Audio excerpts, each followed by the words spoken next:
This is Signal and Noise, bringing clarity to data, tech, and AI.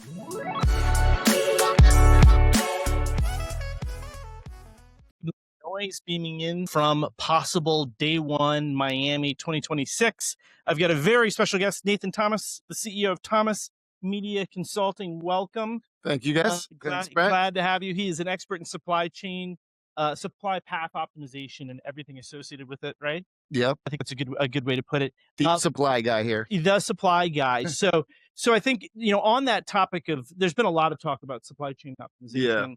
Supply path optimization, excuse me. We're not talking manufacturing here. And a lot of the black box challenge that happens within the programmatic ecosystem. Sure. Of whether it's, Dr. Fu talking about take rates, right? And publishers not, sort of getting the short end of the stick when it comes to getting paid for monetizing their properties. Where do you think where are we today? And I mean, like, have we fixed some of these problems? Has SPO lived up to the hype and to the, Yeah, I mean, I think it's an interesting topic because both sides kind of approach it from such a different angle, right? The demand side versus the supply side. And me really dealing my whole professional career dealing with helping publishers monetize themselves, right? Yep. Sometimes you can feel a little bit at a disadvantage where you have the demand side, mandating a lot of things, wanting a lot of data, wanting a lot of transparency, but then really on the flip side, often not providing that, right? Yeah. Hey, I want to see as a feedback loop, right? Like, hey, you're buying me for this amount. I'm not getting log level bid data back, or why am I on a blacklist? Or, I'm just making some easy examples here, but it really has to go both ways, right? On the transparency spectrum. And look, I think over the last years, a lot has gotten better. It's still a mess of, I would say, AdTech vendors and intermediaries, and God knows what else is in the middle, right? So I think even more so than transparently understanding, okay, I'm buying this supply through this channel, which is obviously extremely important, is also, okay, what are all the steps involved in? What are all the middlemen involved here, right? And how is that affecting my media dollar on both sides, right? Yeah. We had a conversation with Dave Rosner earlier today and Jill Lux last week from Permutive. And they're solving kind of this problem. One of their big theses is that advertisers should focus, and Dr. Fu talks about this as well, should focus on going direct, right? Because publishers, aren't taking advantage of the amount of first-party publisher audience data they 100%. have. It's not being passed through to the DSPs, right? There's only a small segment of that data. And so what do you think about that topic in terms of publishers and brands sort of joining, sort of that Venn diagram between publishers and brands and with consumers is the kind of the third piece, right? And cutting out the intermediaries. 100%. I mean, it's so relevant and so important. I mean, if we think about it really from a high level, what's the most direct supply path you could do? You can hand an IO to a publisher and they run your media. There's zero hops, right? Yeah. But of course, that's typically not what's wanted. We want to buy through different channels at scale, and that's when all the mess kind of happens. Yeah, and do you think it's a complexity mess? I mean, because if you're hiring an agency, right, they can do principle-based buying to give you volume discounts, which is kind of a reach play. Sure. But is it too much to ask your agency to say, hey, manage these 10 platforms or these 10 publishers? These are the places where 80% of my traffic is going to come from, or my audience is going to be at. Is it too much to ask agencies to do that, or is that complexity argument real in terms of there's just so many places where you can buy direct that we need to simplify the actual buying process? I think it goes a little bit to this kind of obsession with identifiers and audience play, right? Where, hey, I'm looking for these specific identifiers, and the only really way to scale across that means you have to buy it really broad across this big swath of the industry versus going to one publisher may not work. I mean, that's where I think, obviously this is a little bit of a different topic, but there's so many competing new protocols coming out. Yeah. And one area where I think I'm really fascinated with, like AdCP and those things, that those direct to publisher executions that are really kind of traditionally would be handled one-off with an IO. That is our AdCP is actually very good for that, right? Where agents kind of collapsing that chain and you executing with individual publishers at scale, whereas beforehand it was a lot of back and forth. And I could see why that's really not feasible on the agency side. The administrative work behind it. Still a lot of work to be done. It's not baked yet, but it's I think that's a good step there. And then to your point on the first party data, I mean, a key topic, I do a lot of work on that with many publishers, right? Yeah. They are sitting on the audience, right? The audience comes to them on a treasure trove of data, much of which they're not leveraging in the advertising supply. Exactly. I mean, often it's just, I'm just sending bid requests through, right? And as you mentioned, with DSPs kind of throttling inventory, QPS identifiers not being there, and they're doing that to control bandwidth. Makes sense. Toll taking, right? Because it becomes too costly to bring in all of a publisher's data. Exactly. Would be more revealing from a contextual, behavioral way. It would be more revealing about who their audience really is and what their kind of propensities are. Yeah. Right. You think that throttling, I mean, because you mentioned like ID matching, right? And they're pushing for sort of a reach. Yeah. Is that really an onboarding plan? We're talking about like you're onboarding a certain number of IDs, you're matching them against what exists within that DSP, which might only be a 50% hit rate, right? But are the days numbered when it comes to onboarding? I mean, are we in a better place from a publisher data control perspective to not even need onboarding anymore?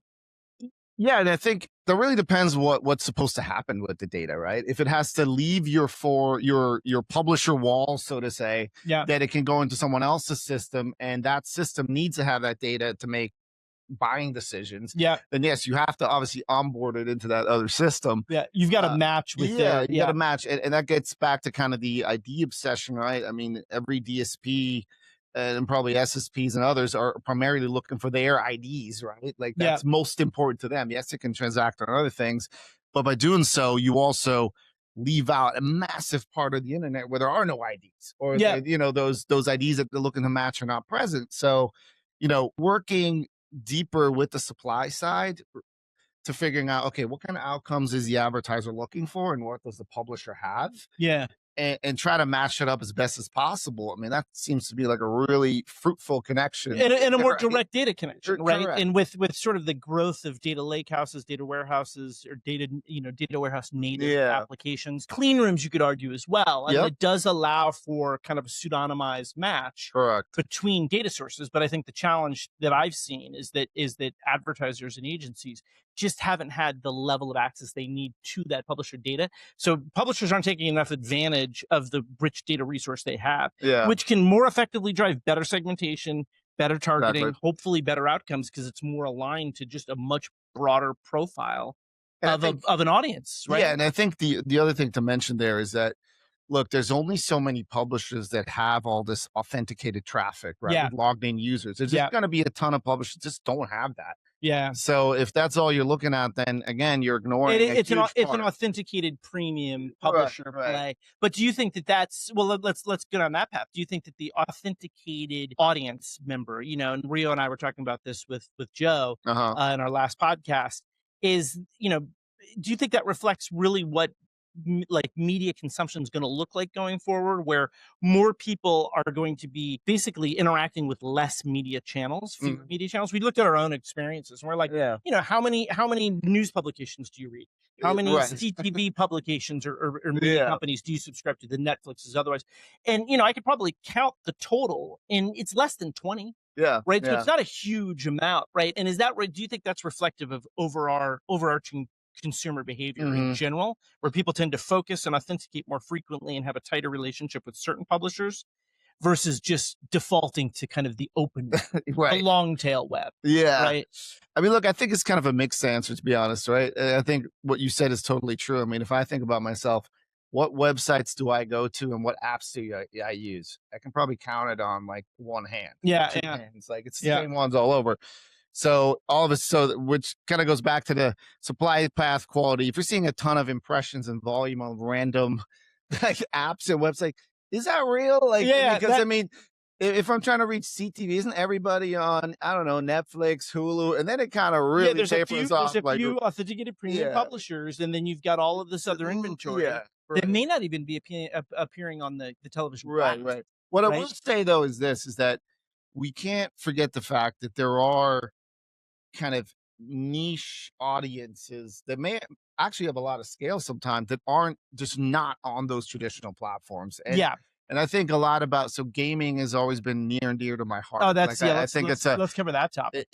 It's just a phenomenal area where, you know, you're kind of insulated from AI, right? You're not going to let AI play a game for you. Yeah. Kind of defeat the purpose. Yeah. So they're insulated from that traffic drop. Meaning you've got a captive audience. It's a human captive audience. Vastly underserved. I mean, based on the, you know, advertiser date, global ad spend is like 5% on gaming or something. Yeah. Whereas the attention on gaming is more than CTV for like Gen Z. For and when we talk about advertising, can we break down the types of sort of game advertising? Yeah. I think of AppLovin of sort of this circular, let's advertise and promote other games within gaming. And that has historically been the biggest revenue driver on the app side. It's just advertising other apps. Yeah. Right? Like, which is interesting because that made them be really good at that performance aspect. Yeah. Which like where then they then expand it to like, oh, this is outcome. Like the app has been kind of doing that for a minute, right? Yeah. I want people to download or and can you replicate those outcomes when you're now dealing with brand advertising? Yeah. Whether it's a direct response type of that, you know, like your local auto dealership, or if it's a product placement. Yeah. Can a company like AppLovin duplicate the experience that they created with you know, advertising apps and other games within the app experience? Can they take that model and translate it? Have you seen any evidence that suggests that they are doing that? I mean, AppLovin, I haven't used their system. It seems like they're very successful. I think they're still probably early on and really branching out into non-endemic advertisers. I'm not saying it's not happening, but I don't think it's at scale yet. But I think the data and the foundation they have, I would probably argue, is pretty good to do that. Yeah, but then and also the predictive models, the exactly, predictive the intent to convert or whatever it might be. Yeah, I'd just say on the gaming side, I mean, I used to game when I was young. I'm not as so much in the weeds, but there are so many gaming environments that are just massive in terms of audience and attention, but greatly underserved and misunderstood. We're talking Fortnite maps, Minecraft 3 or 4 servers years of my teenage boy's life, like for like 8th grade until they developed social lives, right? Non-online social lives, but it was an extraordinary amount of time that they spent within that playing these multiplayer games. And what's interesting is, you know, you kind of think that, okay, you're playing Fortnite, you bought Fortnite from Epic, they're running the ads, but no, there's all these external developers that make Fortnite apps and in the maps, and in those maps you can run ads and do other brand integrations, and the attention there is insane, the amount of people that are on there. Whereas Epic is fundamentally the publisher of the game, but they allow these developers in to like create content essentially, right? Yeah. Same for Roblox. I mean, Roblox is kind of the platform, if you will. And then there's Roblox game developers, and those game developers inside their games can do certain things, and they attract a specific audience. And what's the reason for that? Was it a crowdsourcing to expand the like to give the ability to deliver more advertising, or was it just a lack of bandwidth and time and attention that yeah, I don't think that, you know, advertising was at the forefront of the idea of why to do this, but I think it just kind of, people, they wanted more content, they wanted more users, they wanted more engagement on their platform or their games that they built, and then these outside developers kind of came in and started doing that, and has really bolstered that ecosystem. And kind of same as you want like a good app store ecosystem, like the only apps that are on there from Apple, it's not very exciting. So you think that was a good decision that somebody like an Epic Games made to allow this to happen, or do you think that they gained and learned from what these developers were building like in their ecosystem, so they can then charge forward with their own advertising? Yeah, I mean, there's definitely been some of that, right? I mean, for example, let's take Roblox. I mean, they've been over the years definitely playing with their kind of monetization strategies and what they allow and what they know. And I know there was certain companies that did like years ago some preliminary advertising in Roblox, and then they got shut down because Roblox started doing it themselves. Yeah. Right. So they certain businesses just went out of business, right? Because we took it over, right? It's kind of an odd thing where you have, I don't know, let's other advertisers advertise on Facebook, like, right? Why would Facebook do that in the long run? But they certainly need that content and that community. So I don't really see that going away. It's going to change. Yeah, and it probably is tied. I mean, just supposition would be that it's tied to kind of the community building, and that they don't want to threaten the sanctity of that community. Correct. It's very important. Yeah. And so what do you think the future of sort of in-game advertising? We've been talking about this for a long time. You're saying it hasn't really increased above, what's the percentage? 5%. 5% of total media spend, maybe. US media spend. You know, understanding the amount of time spent, which is a pretty important metric, that certain age groups spend in games, certain demographics, right? Probably largely male, largely teenagers. Yeah, I mean, I don't even know if that's necessarily true anymore, depending on the game. I think that's, I mean, I don't want to out myself and my age, but we're kind of a little older here. Like, we're like, oh, it's only the boys that play games. I don't think that applies anymore. Right? Like, you really have a niche, pretty wide spectrum. It's very wide spectrum. So what do Epic Games and all these other players have to do to really develop? I mean, in a sense, it's their own walled gardens. It's within their own gaming ecosystem and advertising model that can scale and grow and keep gamers coming back, because they're not, you know, is it product placement? Is it? I think there's a few things here, and I'm actually working on some personal projects in this area to hopefully solve some of these problems with some other colleagues. Yeah. But I do think it's a fragmentation on both the inventory, the formats, and the data. Yeah. That is kind of hindered. And lastly, and this is actually an important one, kind of just a misunderstanding on the brand and agency side what gaming is, right? Because if you as an agency get, let's say, we have video budget, right? Okay, where does gaming fit in? Yeah. Is video it's digital media. But in-game has video placements, right? Yeah. Is that video? Is that in experimental? What is the form factor of this video? Is it like a spot ad, 15 seconds? Is it CTV because he's playing it on the Xbox and there's a video in, you know?